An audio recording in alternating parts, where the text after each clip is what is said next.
बोला बोला देवघर वाले बाबा की। अखंड अपने सत्संग हलची माता एक्सप्रेस के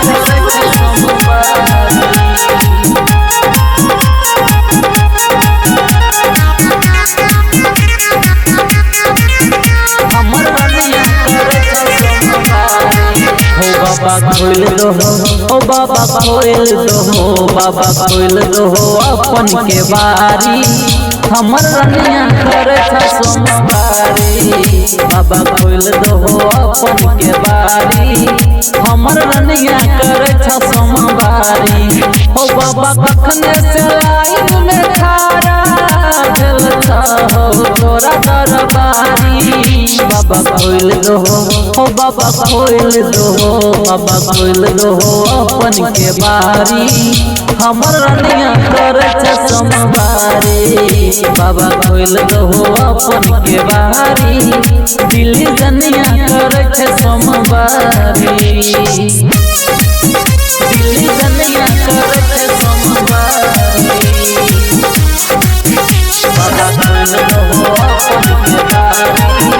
हमर रनिया करे सोमवारी उ तो हमरे रात दिन कानै छै हो जान से ज्यादा हमरा उ मानै छै हो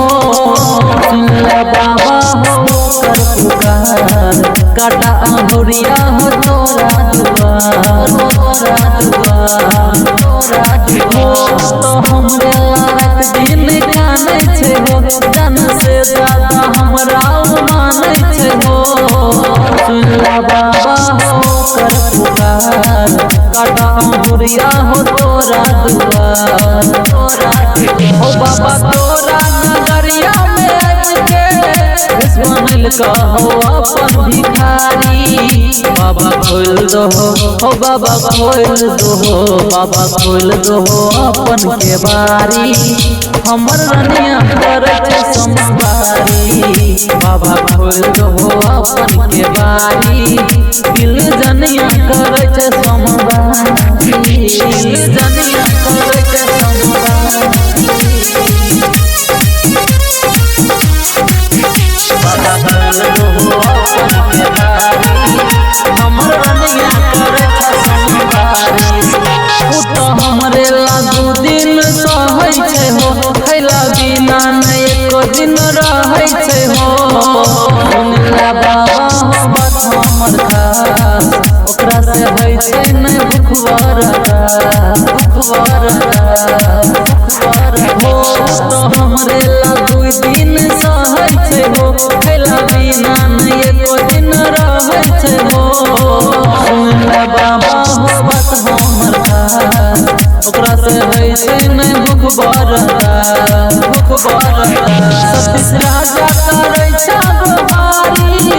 अरविंद गोल्ड बनला पुजारी बाबा खोल दो हो बाबा खोल दो बाबा खोल दो अपन के बारी हमर रनिया करे सोमवारी बाबा खोल दो अपन के बारी दिल्ली जनिया करे सोमवारी दिल्ली जनिया करे सोमवारी।